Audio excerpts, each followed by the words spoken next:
siempre que se hacen estos eventos, lo primero que hace el orador es discutir el nombre del evento, ¿no? También pasa cuando se presenta un libro o cuando en la primera clase una materia. Dicen, bueno, esto se llama así, pero yo voy a decir otra cosa. A mí no, a mí me gusta el nombre que le pusieron a esta charla, tiene gancho. Lo que sí que, para ajustarlo un poco, hay que explicarlo. ¿A qué o sea, nadie sabe cómo va a ser el capitalismo post pandemia, si es que va a ser diferente al que es ahora. O sea, es una apuesta. Sí se pueden ver tendencias. Esto es un concepto que viene, o sea, suena muy estadístico, pero viene del marxismo. Marx hablaba de la tendencia decreciente de la tasa de ganancia. La tendencia es una abstracción que uno hace respecto a elementos sueltos que se ven en el presente. Es un poco arriesgado hablar de tendencias en el corto plazo, ¿no? O sea, uno puede ver un periodo histórico pasado y encontrarse con una tendencia, porque bueno, el ciclo ya está cerrado, tiene una serie muy larga de datos. Ahora, de acá al futuro, ¿cuál es la tendencia? Es casi temerario decir que va a pasar tal o cual cosa. Es como si uno sacara la tapa de una caja de electricidad, saltan un montón de cables.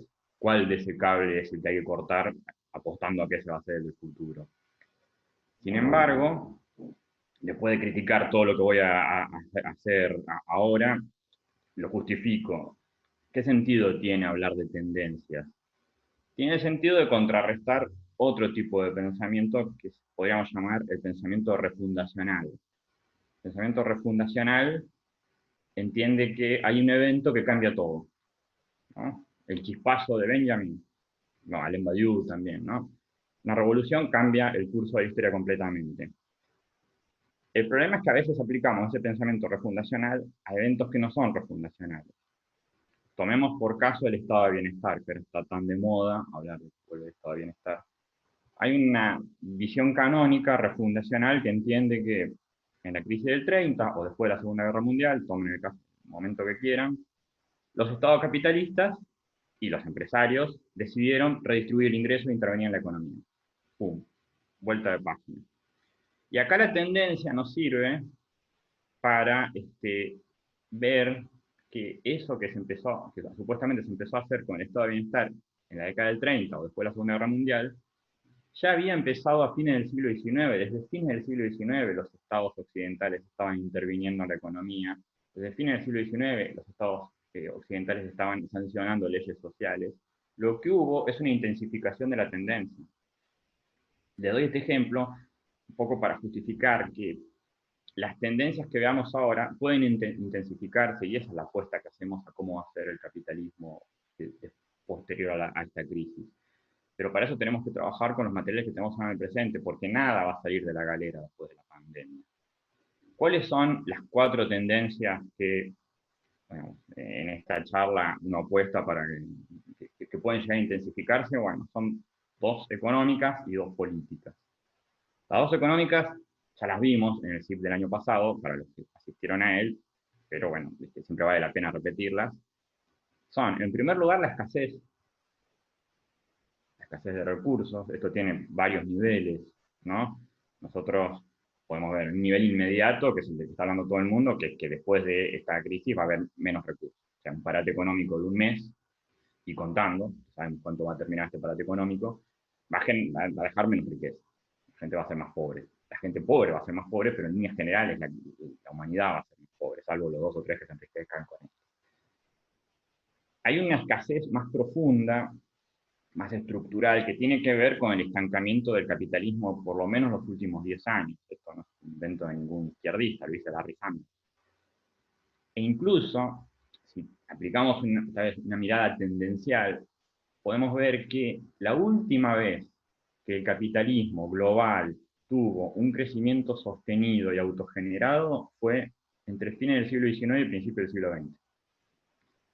En 1914 empiezan 30 años de destrucción total, y en 1945 empiezan 30 años de reconstrucción total, o sea, un rebote colosal de lo que había sido una crisis colosal. Ese rebote, esa reconstrucción va perdiendo intensidad a mediados de la década del 70. En los años 80 tenemos un repunte económico, pero no por un crecimiento global, sino por una redistribución regresiva del ingreso. O sea, el thatcherismo que hizo, le bajó impuestos al capital, y redujo gastos sociales. Es más o menos lo que se hizo en casi todos los países. Entonces no es que se agrandó la torta, sino que se redistribuyó de otra manera. En los años 90 tenemos una ampliación del mapa capitalista. Entraron los comunistas, entraron los africanos, entraron algunos latinoamericanos, pero otra vez no es un crecimiento autogenerado, es que se amplió el mapa, incorporaste nuevos jugadores. Y a partir del 2000 lo que tenemos es esta sucesión de burbujas, las .com, los fondos de riesgo, la subprime, ahora las startups, que te garantizan, te dan un trecho muy corto de crecimiento, absorbiendo mucha liquidez y acortando el periodo de facturación, pero duran poco y estallan. Entonces, podemos decir que hace un siglo que no tenemos un crecimiento capitalista autogenerado, siempre depende de alguna eventualidad. En la medida que esas eventualidades se acaben, estás en un periodo de escasez. Y eso es una escasez mucho más profunda que la que es esta pandemia. No podemos acusar a esta pandemia de un problema que es estructural. Y finalmente tenemos un punto de escasez geológico. Se están acabando los recursos naturales. Los recursos no renovables están alcanzando un pico. Y los renovables se consumen cada vez más rápido, con lo cual no le damos tiempo a que se renueven. Entonces ya esto no es ni siquiera un problema del capitalismo, es un problema de la humanidad en su relación con el medio físico en el que vive. Y aquí, en el final de esta tendencia, aparece la solución, ¿no? ¿Cuál sería la solución a esta escasez que nos espera, que se está generando? Consumir menos, ¿no? Decrecer, cambiar la pauta metabólica de toda la sociedad, la permacultura, es decir, desarrollar organizaciones económicas y sociales miméticas con la naturaleza, funcionar más parecido a cómo funciona la naturaleza, reintegrarnos al funcionamiento natural, y que en última instancia implica una reducción muy grande incluso de la población. Pero bueno, es una tendencia. La segunda tendencia, por lo contrario, tiene que ver con el despegue de productividad que pueden permitir las nuevas tecnologías. Nuevas tecnologías que pongamos digamos, es un paradigma tecnológico específico. Tiene que ver con la web 2.0, que es interactiva, con las plataformas que facilitan la interacción entre diferentes usuarios y la web misma, y con algoritmos para recolectar esos datos, que los usa cualquier, recién me enteré que los puede usar hasta la gente mejor intencionada, la minería de datos. Que esa tecnología, que bueno, a partir de esa recolección de datos permite el machine learning, deep learning, la inteligencia artificial, permitiría un crecimiento exponencial de la producción. Otra vez, esta circunstancia crítica que estamos viviendo un poco pone a prueba eso, en diferentes campos. En el campo educativo, por ejemplo, y acá Sofía tiene intervenciones constantes, se demuestra que a duras penas estas nuevas tecnologías en su estado actual alcanzan para compensar parte de lo que sería la relación educativa, el proceso educativo. No lo pueden reemplazar. En otros ámbitos es peor, o sea, hay determinadas startups de servicios que en medio de la cuarentena se duda que puedan sobrevivir, Airbnb, Uber. Otras, en cambio, se están destacando. Las plataformas de delivery casi tienen un rol social hoy por hoy. La inteligencia artificial, el reconocimiento facial y la posibilidad de rastrear y traquear determinados recorridos en los países asiáticos permitieron detectar contagios y redes de contagio, a costa de ampliar la vigilancia social, pero bueno. Y la automatización de determinados procesos productivos y administrativos, uno podría pensar que en un contexto de confinamiento y de prolongación de la distancia social van a tener un rol protagónico, es decir, esto estimula a que se automaticen más funciones, ya sea para ejercer las distancias, ya sea para que no ejerza ningún ser humano. Y otra vez, al final de esta tendencia, aparece la propia solución, aparece el programa político, que tiene que ver con justamente acelerar estas transformaciones, aprovechar estas circunstancias para terminar de automatizar, y a partir de esa automatización establecer un modelo de sociedad, o un modelo de sociedad capitalista hipervigilada e hiperregulada, que sería un poco lo que nos está ofreciendo Asia, o un modelo de sociedad donde el salto de productividad permita reducir el tiempo de trabajo, generar algún tipo de ingreso no salarial para esas personas que quedarían fuera del trabajo, gracias a esa riqueza ampliada por la nueva productividad. Y acá hagamos un paréntesis. Se está hablando mucho del ingreso social ahora, ingreso básico universal, salario social, etcétera, etcétera. La sustentabilidad de esto depende de la ampliación de la riqueza. O sea, si queremos que realmente el salario social sea una medida perdurable, no un parche para esta circunstancia excepcional, tenemos que pensar de una manera de ampliar la riqueza. Redistribuyendo el ingreso nada más no es sustentable. Redistribuyendo el ingreso nada más, sin ampliar la riqueza social, generar un ingreso para gente que no está directamente implicada en el proceso productivo va a tener a la larga un efecto deficitario.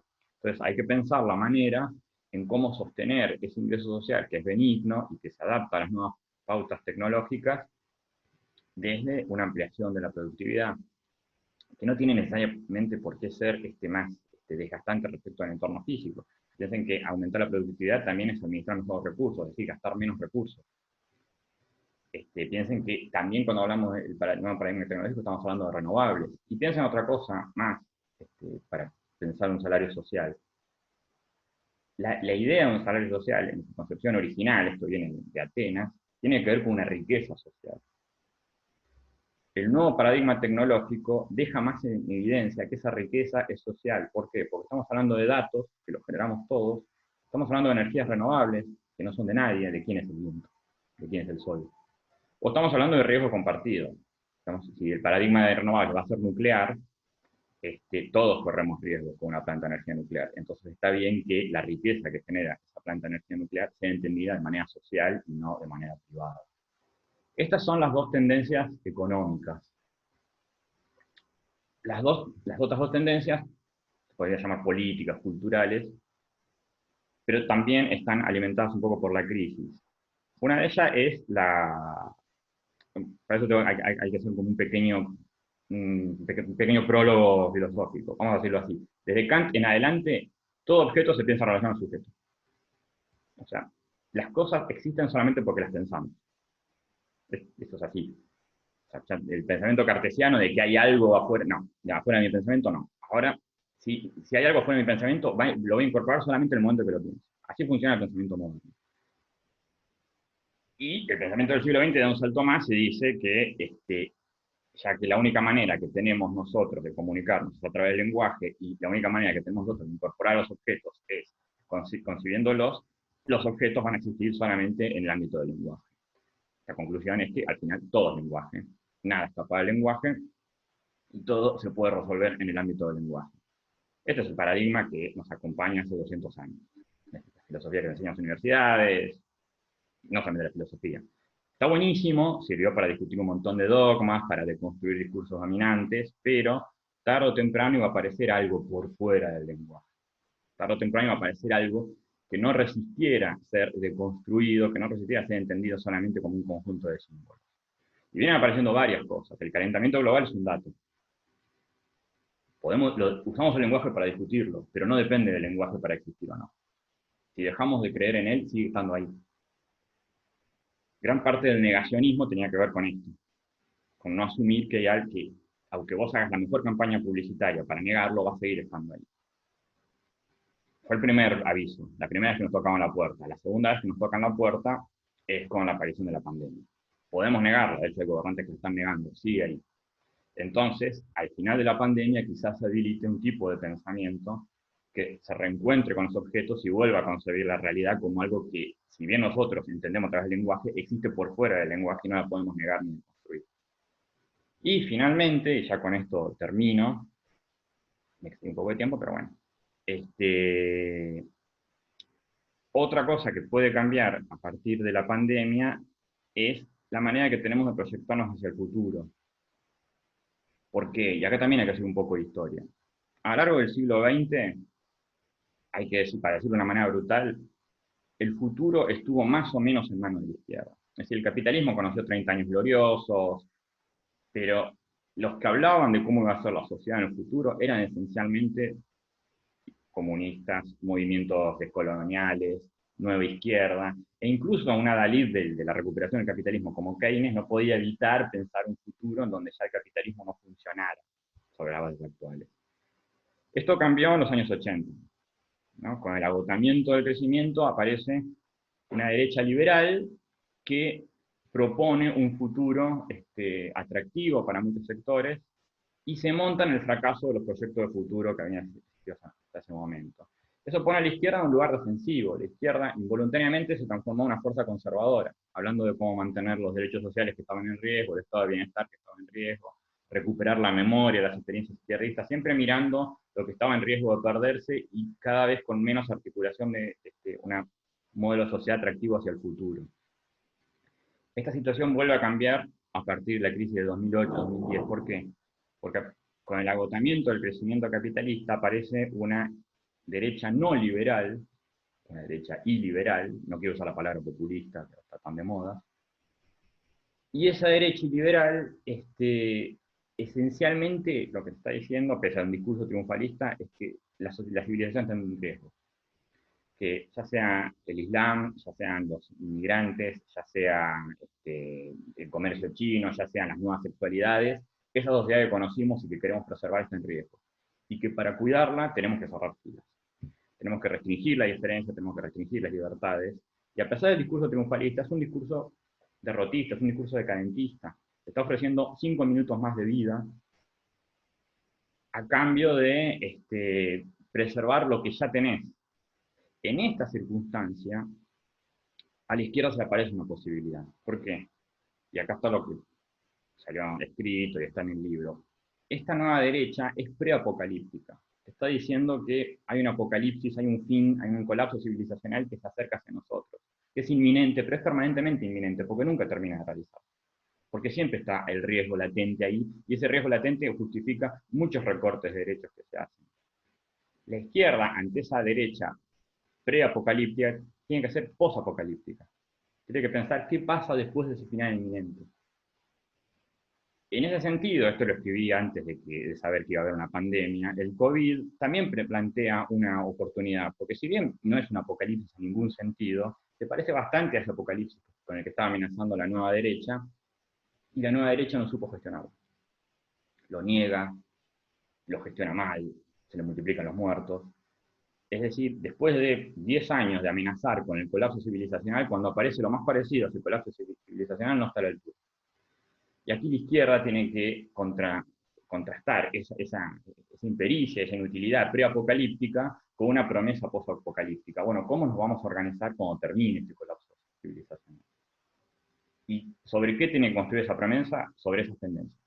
Es decir, ¿cómo nos vamos a organizar sobre la escasez de la manera más igualitaria posible? ¿Cómo nos vamos a organizar sobre las nuevas tecnologías de la manera más igualitaria posible?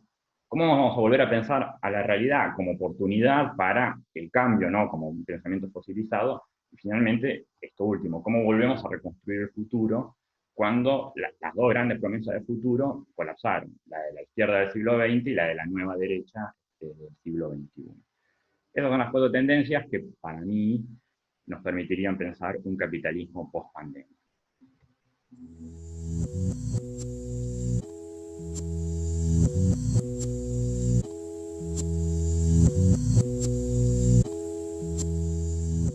Obvio, la conexión es precondición de la tecnología y yo creo que uno de los bienes que hay que entender como sociales para sobre eso garantizarlos como derecho, por dos motivos. Primero, porque la infraestructura de la conexión, si bien mayormente es privada, necesita muchísimas regulaciones estatales aún para funcionar como privada. ¿Sí? En segundo lugar, porque otra vez estás usando recursos que no son estrictamente de nadie. ¿Sí? El cableado puede ser, el éter, ¿qué hacemos? Y finalmente, porque son la infraestructura donde se monta la minería de datos, que también es un recurso que se puede entender como, digamos, originariamente social, no es privado. Entonces, sí, la conectividad tendría que estar garantizada por derecho, porque tanto desde el punto de infraestructura como desde el punto funcional, me parece que son más sociales que privados, más sociales que individuales. Además de que, bueno, son precondición para poder acceder al resto de la información que se socializa a la red. Esto está súper discutido. Incluso se está hablando de si se puede entender al dato como un producto, una materia prima que nos haría de alguna manera partícipes, o sea, tendríamos que ser todos accionistas de las empresas de comunicación por el solo hecho de aportar nuestros datos. Esto se discute mucho porque no se sabe hasta qué punto el dato es un producto o es un insumo. Pero digamos, hay fundamentos económicos para pensar la socialización del acceso a la conectividad. Respecto a la segunda duda, sí, acá hay que tener cuidado. Obviamente que la tecnología te da herramientas. Obviamente que la tecnología te da herramientas. Pero no quiero decir que las herramientas son neutras, pero las herramientas no vienen cargadas con la solución en sí. ¿Sí? Es decir, parafraseando una frase peronista, podríamos decir, sin la tecnología no se puede, con la tecnología solo no alcanza. Si no aplicás algún tipo de concepción previa que te permita decidir qué tecnologías y para qué la vas a usar, recaes en el solucionismo tecnológico, que es pensar que la tecnología sola te va a solucionar. ¿Sí? Después, una vez que establezcamos para qué queremos usar las tecnologías, sí, va a ser más fácil, o sea, es una discusión política previa a la innovación tecnológica.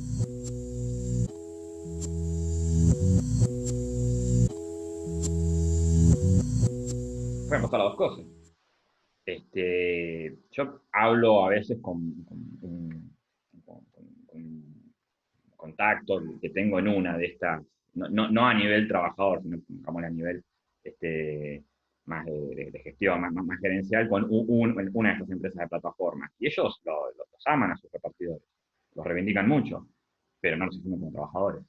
Es decir, puede haber una reivindicación muy grande del rol del repartidor que no vaya a contrapelo de la precarización. Acá me parece que lo que hay que hacer es pensar si realmente queremos laboralizarlos o si se puede crear la infraestructura social alrededor para que funcione como están funcionando ahora.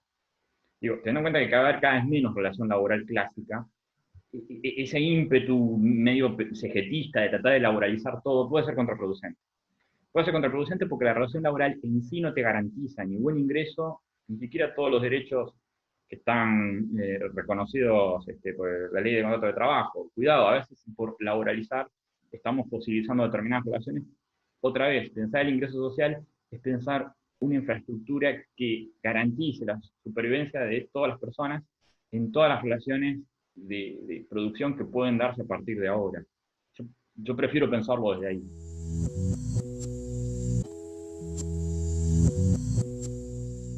No me voy a hacer cargo de nomenclatura porque no soy politólogo, si es populismo, si es derecha y liberal, pero podemos entender un parentesco de familia entre Trump, Bolsonaro, Salvini, algunos están en el gobierno, otros ya no, otros todavía no alcanzaron, Vox, Erdogan, Putin.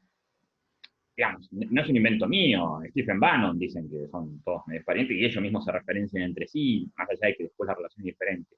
¿Qué clase social está atrás de esto? Es una buena pregunta. Es una buena pregunta porque a veces nos quedamos solamente con el epifenómeno político, pero si vemos las políticas que aplican, vemos que están atrás digamos, la misma clase social que estuvo atrás de otras derechas. O sea, Silicon Valley salió a apoyarlo a Trump. Y no hablemos de los gigantes del acero, el petróleo, etcétera, etcétera. O sea, no veo ninguna clase social nueva atrás de esto. En todo caso, es una nueva herramienta política para la clase social. Estoy hablando como un trosco de los años 50, pero bueno. La pregunta venía por ese lado y quiero simplificar.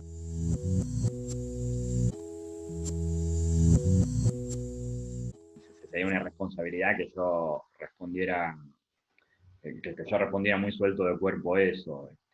Ahí creo que hay que tener humildad de dar un paso. Hay como se reactivó un debate últimamente, intelectuales versus expertos, que es un debate que vuelve cada tanto, ¿no? Entonces, tal vez tenemos economistas que son por los intelectuales, no cabe ninguna duda que los economistas tienen una voz social que los habilita como intelectuales, contra epidemiólogos, ¿no? Bueno, ustedes son expertos, pero no piensan en la totalidad que es la economía, y el epidemiólogo con un discurso muy técnico, muy de datos. Yo ahí, a pesar de que no soy experto, me pondría al lado de los expertos, por lo menos hasta que termine el temblor.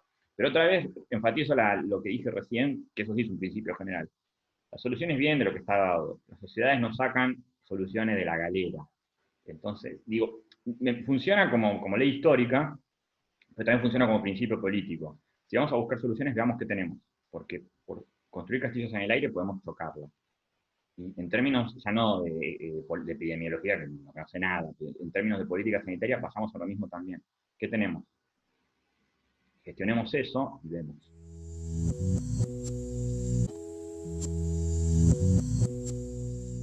Son una herramienta de la que disponemos. Hay que ampliarlo. O sea, habrá que incorporar. No existe el sindicato, o sea, los sindicatos fueron modificándose. Pensemos que acá había un modelo de sindicalismo que era casi medieval, era por oficio. Solamente los comunistas tenían el sindicato tal como lo conocemos ahora, que es el sindicato que representa toda la rama, el llamado sindicato industrial. Eso se modificó en los años 40 con el peronismo. Es decir, los sindicatos no son un modelo único. se mueven a lo largo del tiempo, aparecieron nuevos gremios. Yo creo que perfectamente ese conjunto de instituciones pueden incorporar, o sea, todas las contradicciones que tienen, a las que representan al nuevo tipo de trabajador y al nuevo tipo de movimiento social.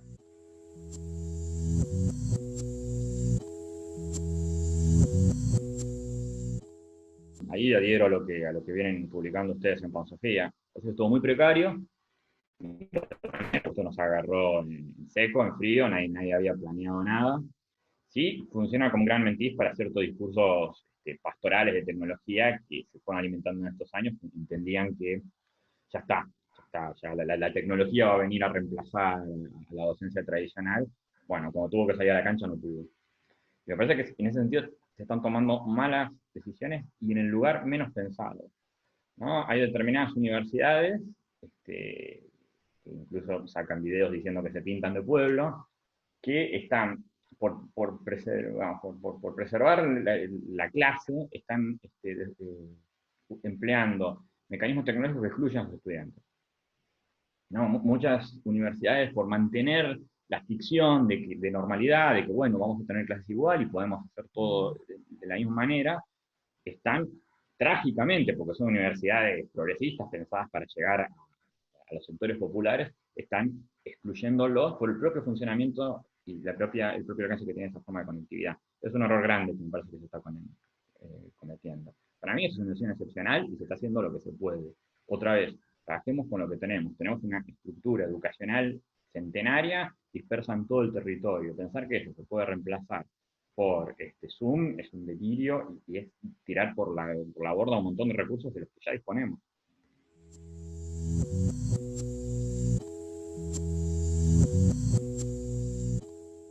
Sí, no, no deberían, no deberían. No todas las izquierdas, yo creo que hay una izquierda más antisistémica o una izquierda más libertaria, si quieren, que no, que está denunciando eso. María Galindo, de hecho, está completamente, una anarcofeminista boliviana, está completamente sacada. O sea, Agamben queda como un moderado al lado de lo que está diciendo ella. Dice, salgamos a contagiarnos todos y desafiemos a este estado totalitario de vigilancia. Hay gente que no.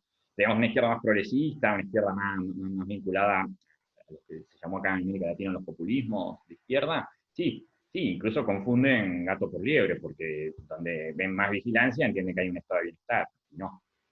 Incluso hay gente que está contento con el modelo chino. Creo que acá hay una Schadenfreude, ¿no? Como dicen los alemanes, como la alegría por la desgracia ajena. Están encarnizados el antiimperialismo occidental, o sea, están enfocados los cañones a la política norteamericana y de Europa, que apenas ven un competidor, medio lo celebran. Pero yo ahí diría, bueno, desde la periferia veamos que el imperialismo va a haber, cuál es el imperialismo que menos nocivo, ¿no? Pero sí, sí, hay una parte de la izquierda que está muy contenta con el capitalismo vigilante.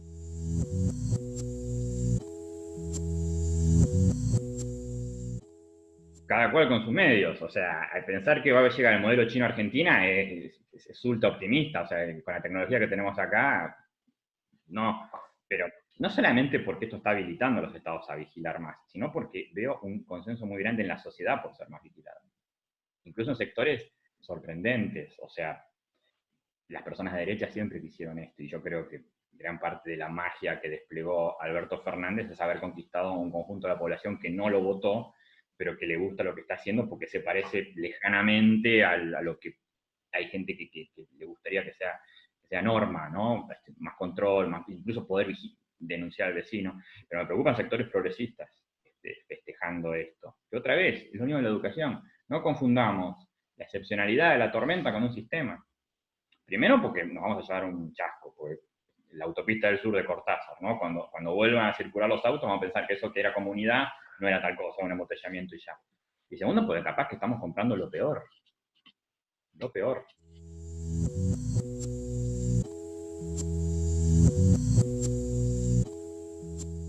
Creo que hace rato que un montón de sectores están permeados por la tecnología, pero las ven. Hay una perspectiva de consumidor también, que es una perspectiva cómoda. Entonces, que es o sea, acá no estoy diciendo nada nuevo, ¿no? O sea, el que compra la zapatilla Nike y no sabe todo el proceso que llevó a su factura, también puede ser el tipo que usa una plataforma y no sabe toda la minería de datos que le están aplicando y todas las, digamos, y el efecto que no, económico que puede tener esa disrupción, ¿no? O sea, nos encanta Spotify, pero ahí hay una disquería que cerró, una distribuidora que tuvo que dejar los empleados, un Estado que puede cobrar menos impuestos. Entonces, yo, yo no sé si esta experiencia va a llevar a una mayor conciencia digital, por llamarlo de alguna manera. No sé. Eso está en manos de. Eso es político también. Eso es político también. O sea, son las dirigencias políticas y los comunicadores y los intelectuales los que tienen que llevar el foco ahí. No pueden esperar que la gente se despierte sola porque la gente está encerrada en un departamento, en una situación de estrés, pensando que va pasando su trabajo. Pedirle además que se concientice sobre el capitalismo de vigilancia es mucho.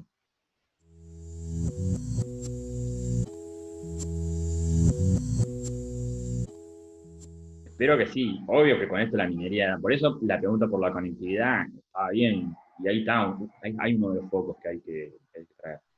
Pero sí, en la medida en que la gestión de esto, estoy pensando en términos globales, más que en Argentina es todo más chico, más precario, pero no importa, llega al final. La medida en que la gestión de esto confía cada vez más en la minería de datos, las empresas, el capital tecnológico que se ocupa de eso va a desarrollar cada vez más influencia económica y social y va a ser cada vez menos gobernable. Pero también es una oportunidad para discutir, pongamos otro contexto, en la Segunda Guerra Mundial, o en cualquier guerra mundial. Por un lado uno puede decir, bueno, las empresas que se dedican a fabricar acero, carbón, armas, pueden, un contexto crítico, desarrollar una importancia enorme para la sociedad. O sea, se te pueden desarrollar monopolios tipo DuPont que tengan más poder que un Estado, y es lo que pasó. Pero también vos podés aprovechar esa coyuntura para compartir la gestión de esas empresas, compartir la gestión de esa producción, y es también lo que pasó, con diferentes colores, ¿no? El complejo industrial militar en Estados Unidos, un poco eso. Las nacionalizaciones en Europa Occidental también apuntaron a eso. Bueno, miren, muchachos, se están acumulando un montón. No pueden gestionar eso ustedes solos. Quizás acá sí valdría la analogía. Decirle a las empresas de comunicación, miren, están acumulando unos datos que no dispone ni la CIA. Bueno, gestionémoslos conjuntamente.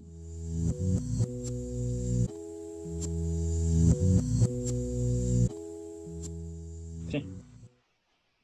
El combo perfecto no existe, si no, directamente no daría esta charla y diríamos, ya está, pastilla de cianuro y otra cosa.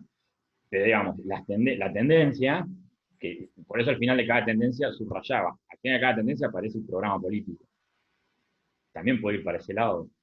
Sí, sí, sí, absolutamente. De hecho es un temor que muchos están manejando. Nos reímos de Giorgio Agamben o de Paul Preciado o de, bueno, el texto de Byung-Chul Han tuvo un poco más de éxito, ¿no? De todos estos intelectuales que están advirtiendo sobre la posibilidad de que esto sea una excusa para quitarnos libertad. No da risa porque pareciera que viven en un castillo de marfil, donde no tienen dimensión del problema sanitario. Pero es cierto, pero es cierto. Ahora vamos a resolver el problema sanitario, pero esa tendencia que decías vos, Emiliano, es un riesgo. Por eso está bien que nosotros también pensemos la tendencia.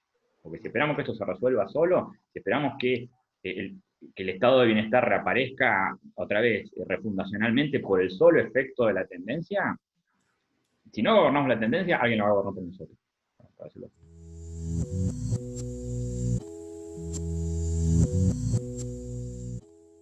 Sí, o no.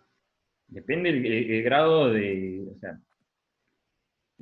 depende cómo gestionemos esta crisis. Hay países donde sí, esto es evidente y venden su éxito sobre eso. China.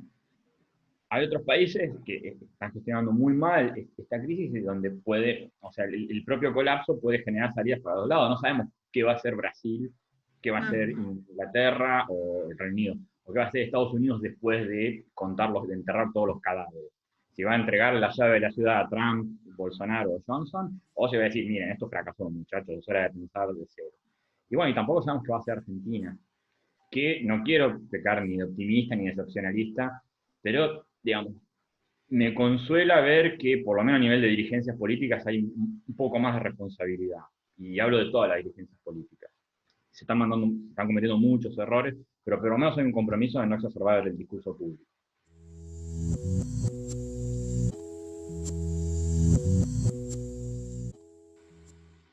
Pensar en términos ciudadanos. Es cierto que acá en Argentina, está bien esa pregunta, porque es cierto que acá en Argentina hay, lo llamaría el fetiche laborista, ¿no? Pensemos en la CETEP.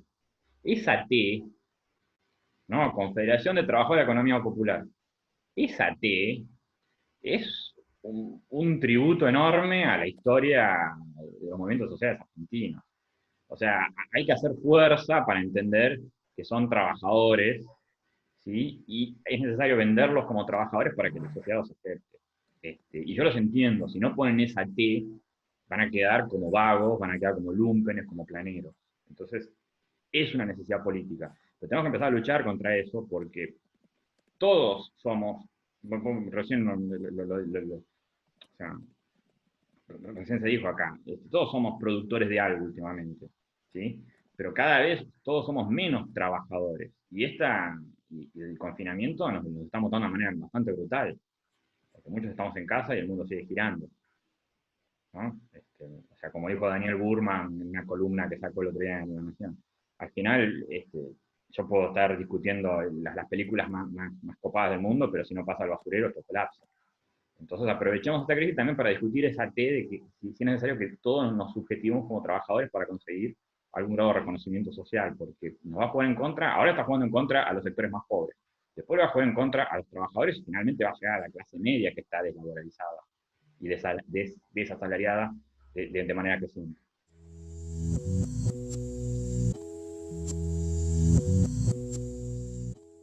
No es así. Primero que es muy tacherista esa frase. Acá nunca tuvimos esa cerrazón de horizontes. Cuidado. O sea, América Latina, para bien o para mal, tuvo los proyectos más locos del mundo después de eso. Antes y después. Algunos fueron muy copados, pero otros delirios. Y por otra parte, yo creo que me atrevería a decir al revés. Hoy el fin del mundo no nos deja pensar el fin del capitalismo. ¿Por qué? Porque estamos todos discutiendo una pandemia, que es una pandemia más, que tiene menos muertos hasta ahora que la mal llamada gripe española. O sea, recién en 1900, digamos, 1960, pongámosle fines de los años 60, se pensó que la humanidad estaba libre de pandemia. O sea, es muy reciente. Hasta después de la posguerra todavía se pensaba que si llegaba una pandemia la humanidad estaba desarmada ante eso. ¿Sí? Pongámosle 1958, creo que fue el comunicado, no sé si del Departamento de Estado, que diciendo, bueno, ya está, ya tenemos herramientas para enfrentar cualquier pandemia. 1958. No, 1948. 1998 empiezan las advertencias sobre una posible pandemia. 50 años duró el optimismo. Es decir, esto no es excepcional. Está teniendo un daño económico terrible por las comunicaciones, porque las comunicaciones permiten que el virus viaje mucho más rápidamente de lo que fue el caso de la gripe española, que 2 años después recién llegaba a la India, ponele. Y también las comunicaciones permiten una especie de coordinación global y también de manija global, porque vemos los ataúdes apilados a una iglesia italiana y salimos a esconder a nuestra abuela en el baño. ¿Qué pasa eso? ¿Sí? Entonces se genera una impresión de, bueno, ya está, es el fin de todo, que no nos permite pensar tranquilos, bueno, ¿cómo nos vamos a organizar después de esto? Que no digo que sea el fin del capitalismo, muy pretencioso eso, pero el fin de un capitalismo. Eso es lo que habría que pensar ahora tranquilos. Pero no podemos porque estamos con los cadáveres y el apocalipsis. Por eso esa frase ya está, cancelada. Es muy linda, pero es contraproducente. Agradecerlos a ustedes siempre por darme el espacio y otra vez reivindicar a Sofía como un espacio realmente pluralista. Me parece que eso es algo que hay que destacar siempre para discutir estas cosas. Gracias.